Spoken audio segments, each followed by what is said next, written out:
Hi, my name is Sierra Lindsay, and I'm going to be reading my poem 3.95. Disclaimer, I'm in a car. I wanted to get a good quiet sound and stuff, so let's give it a go. If I could write a book on all the things I've seen go sour in the center of my high school, you'd get paper cuts from trying to turn all the pages. My voice would become hoarse from trying to read the words aloud. You would tell me to come back tomorrow, because I'd be wasting your time. If a high school student slips under the surface and they still have all A's, do they make a sound?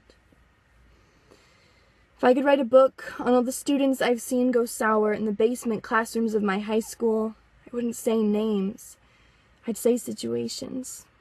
Pregnant, homeless, depressed, destroyed, out on the streets, no good, raped, alone, spends the evenings counting the cuts on his wrist, hopeless, fading, no friends, no money, no future, was college bound but burned his own bridges, desperate, lonely, addicted to the things about himself he can no longer control. More often than not, you can tell which hand a person writes with by reading their scars. Not to say they don't try, but more often than not, their slope is more slippery than anyone can understand. Their lives are not graded by letters on a computer screen, but how grateful they are to be alive in the morning.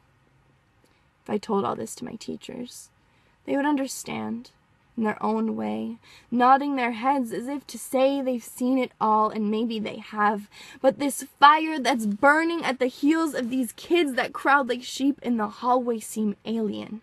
I've seen more self-destructive faces than in a prison documentary on my way to first period. I've seen hell in the smile of a friend. I've seen that fire burning slowly up my hands. If I told all this to my teachers, they would understand, but there are things you cannot say to make them see the whole picture. They are trained to see over the heads of those that fall in favor of the ones who can make it out. If a high school student screams in the middle of a hallway, do they make a sound? I've been filling out scholarship applications. I am asked to define myself by the numbers that report back my self-worth, grade point average, social security, family income, SAT, ACT scores, class rank, class size. They ask you who you are, but 1 through 9 characters only. Please try again.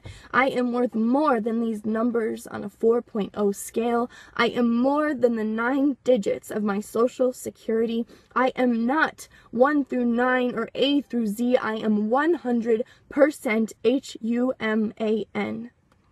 My access to my future shouldn't be a safe where I am the dial, wasting my time trying to find the right combinations. My eligibility to become something shouldn't come after a 3-point. If I could write a book on how many times my anxieties have been invalidated in my high school, it would not be in words that I would show how I was affected, but in blank pages. 5 classes and 5 different workloads, 5 universities in question, and 500 scholarships so I can make 5,000 to go to a school whose tuition is worth more than the sum of all these numbers. Friendships failing, confidence flatlining, and uncertainty and terror renaming me Atlas. I hope you will understand why sometimes I can only say that it's hard. And I just want you to know that even though sometimes I feel like I'm lost in the dry erase stains on the whiteboard, that I am trying. That even though I do make a sound, it's only too easy for me to fall silent.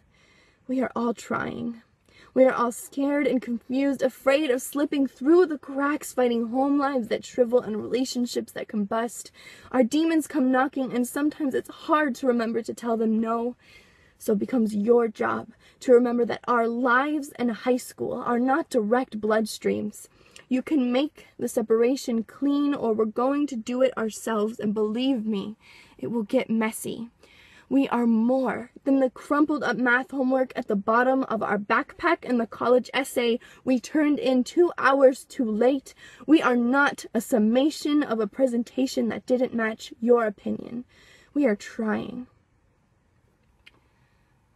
If I could write a book, the first line would be that there are 26 letters in the alphabet, and A, B, C, and F don't spell a fucking thing. Thank you.